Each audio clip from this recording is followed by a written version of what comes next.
दोस्तों, आज की कहानी है बिरादरी पर दाग। बेटे के जिद के आगे हारे पिता। देखो विनोद, अगर तुम कल्पना से शादी करना चाहते हो तो पहले तुम्हें अपने पिता से रजामंदी लेनी पड़ेगी, प्रेम शंकर ने समझाते हुए कहा। शादी में उनकी रजामंदी होना बहुत जरूरी है, मगर अंकल वह इसकी इजाज़त नहीं देंगे।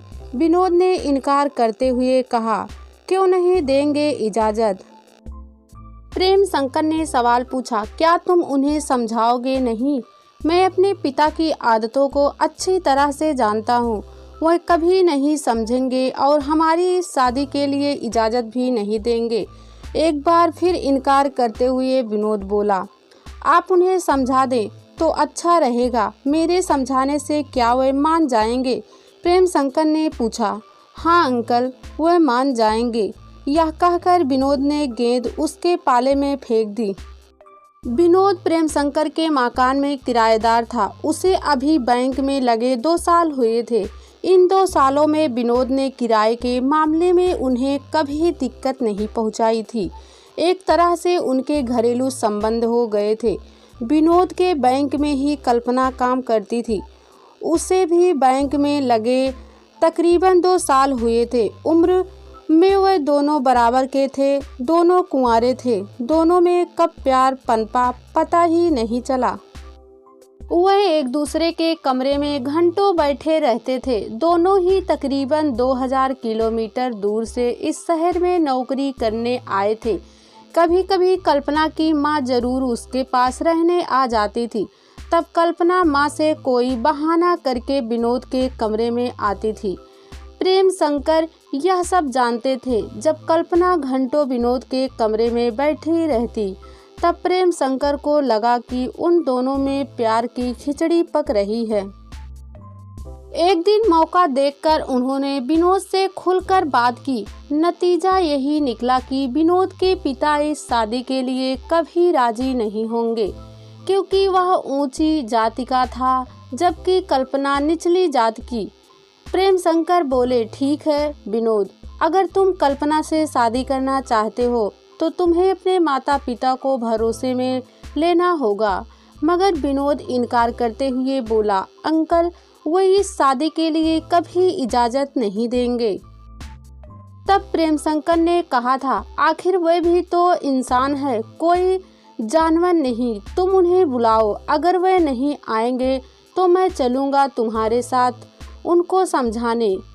इस तरह प्रेम शंकर बिचौलिया बनने को राजी हो गए।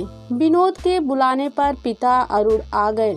साथ में उनकी पत्नी मनोरमा भी थी। प्रेम शंकर ने उन्हें अपने घर में इज्जत से बिठाया। अरुण बोले। बताइए प्रेम शंकर साहब, हमें किस लिए बुलाया है? अरुण साहब, खास वजह से ही यहाँ बुलाया है। खास वजह? मैं समझा नहीं। अरुण बोले। जो कुछ कहना है साफ साफ कहें। ठीक है, पर इसके लिए आपको दिल थोड़ा मजबूत करना होगा। मजबूत से मतलब? अरुण ने हैरान होकर पूछा। मतलब यह कि आपने विनोद की शादी के बारे में क्या सोचा है? उसके लिए मैंने एक लड़की देख ली है प्रेम शंकर जी। अब विनोद की हाँ चाहिए और उसकी हाँ के लिए मैं यहाँ आया हूँ। यह कहकर अरुण ने प्रेम शंकर को अजीब सी निगाह से देखा। अगर मैं कहूँ कि विनोद ने अपने लिए लड़की देख ली है तो? क्या कहा? विनोद ने अपने लिए लड़की देख ली है? जी हाँ अरुण साहब। अब आपका क्या विचार है? कौन है वह लड़की? अरुण ने पूछा। उसके साथ बैंक में ही काम करती है। उसका नाम कल्पना है। आप इस पर क्या कहना चाहते हैं? मतलब विनोद कल्पना से शादी करना चाहता है? हाँ। इतना कहकर प्रेम शंकर ने अरुण के दिल में हलचल पैदा कर दी। वह किस जात की है? क्या समाज है उसका? अरुण जरा गुस्से से बोले। वह निचली जात की है। प्रेम शंकर ने बिना किसी लाग लपेट के कहा। क्या कहा? वह एक दलित घर से है। मैं यह शादी कभी नहीं होने दूंगा। अरुण ने गुस्से में साफ मना कर दिया। फिर आगे बोले। अरे प्रेम शंकर जी, शादी ब्याह अपनी ही बिरादरी में होते हैं। हाँ हाँ होते हैं अरुण जी, मगर आप जिस जमाने की बात कर रहे हैं वह जमाना गुजर गया। यह 21वीं सदी है। हाँ, मैं भी जानता हूँ, मुझे समझाने की कोशिश ना करें। जब आप इतना जानते हैं तब इस शादी के लिए मना क्यों कर रहे हैं? मैं अपने बेटे की गैर बिरादरी में शादी कराकर बिरादरी पर दाग नहीं लगाना चाहता। मैं यह शादी हरगिज नहीं होने दूंगा। प्रेम शंकर मुस्कुराते हुए बोले, तो आप विनोद की शादी अपनी ही बिरादरी में करना चाहते हैं? हाँ, क्या आपको शक है?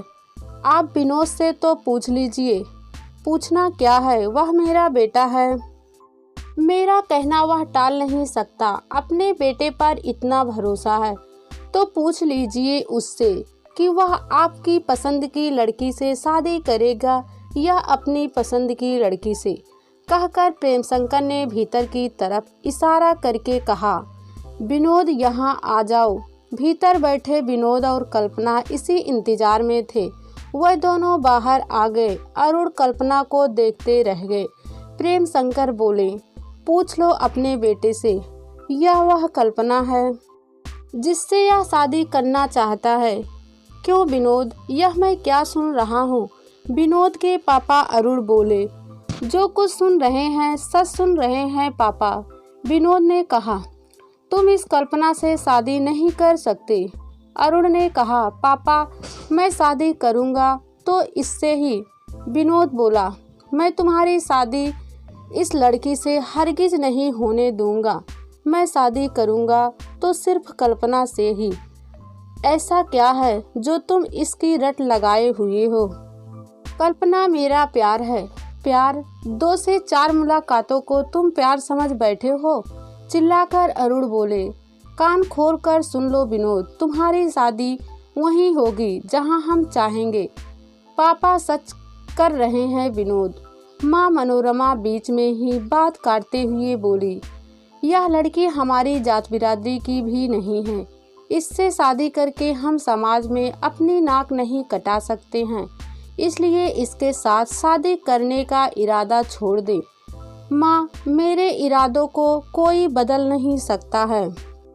शादी करूँगा तो कल्पना से ही, किसी दूसरी लड़की से नहीं। अपना फैसला सुनाकर विनोद कल्पना को लेकर घर से बाहर चला गया। पल भर के सन्नाटे के बाद प्रेम शंकर बोले, अब क्या सोचा है अरुण साहब? अब भी आप इस शादी से इनकार करते हैं? यह सब आप लोगों की रची हुई साजिश है। आपने ही मेरे बेटे को बहकाया है, इसलिए आप उसका ही पक्ष ले रहे हैं। कहकर अरुण ने अपनी बात पूरी की। अरुण साहब सोचो, विनोद कोई दूध पीता बच्चा नहीं है। प्रेम शंकर समझाते हुए बोले, आप उसे डरा धमका कर अपने बस में कर लेंगे, यह भी मुमकिन नहीं है। वह नौकरी करता है, अपने पैरों पर खड़ा है। वह अपना भला बुरा समझता है। वह मेरे यहाँ किराएदार बनकर जरूर रह रहा है, मगर मैं उसको पूरी तरह समझ चुका हूँ कि वह समझदार है। वैसे वह आपकी भावनाओं को भी समझता है, मगर वह शादी करेगा तो कल्पना से ही। इसके पहले मैं भी यह सब बातें उससे समझा चुका हूँ। इसलिए आप उसे समझदार समझे। क्या खाक समझदार है? भाई साहब, मनोरमा झल्लाकर बोली, वह उस लड़की को अपने साथ ले गया है, कहीं वह गलत कदम ना उठा ले। सुनो जी, उसकी शादी वहीं करो जहां हम चाहते हैं। भाभी जी, विनोद ऐसा वैसा लड़का नहीं है जो गलत कदम उठा ले। प्रेम शंकर समझाते हुए बोले, अरुण साहब, अगर आप उस पर दबाव डालकर शादी कर भी देंगे तब वह बहू के साथ वैसा बर्ताव नहीं करेगा जो आप चाहेंगे। दिन रात उनमें कलह मचेगी और आपस में मनमुटाव होगा। अगर आप उनकी मर्जी से शादी नहीं करोगे तब वह कोर्ट में ही शादी कर सकते हैं, क्योंकि कोर्ट उन्हीं का पक्ष लेगा। इसलिए आप सोचिए मत, मेरा कहना मानिए।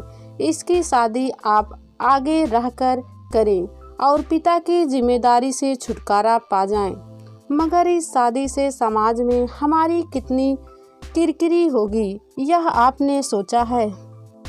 एक बार फिर अरुण अपनी बात रखते हुए बोले, समाज तो दोनों हाथों में लड्डू रखता है। थोड़े दिनों तक समाज ताना देकर चुप हो जाएगा। इस बात पर जितना विचार करेंगे, गहराई में उतरेंगे, उतनी ही तकलीफ उठाएंगे। आप अपनी हट छोड़ दे, इसके बावजूद भी आप अपनी जिद पर अड़े हो तो विनोद की शादी अपनी देखी लड़की से कर दो। मैं इस मामले में आपसे कुछ नहीं बोलूँगा। प्रेम शंकर के ये शब्द सुनकर अरुण के सारे गरम तेवर ठंडे पड़ गए। वह थोड़ी देर बाद बोले, ठीक है प्रेम शंकर जी, मैं अपनी हट छोड़ता हूँ। विनोद कल्पना से शादी करना चाहता है तो इसके लिए मैं तैयार हूँ। शुक्रिया अरुण साहब, कहकर प्रेम शंकर की आंखों में खुशी के आंसू आ गए।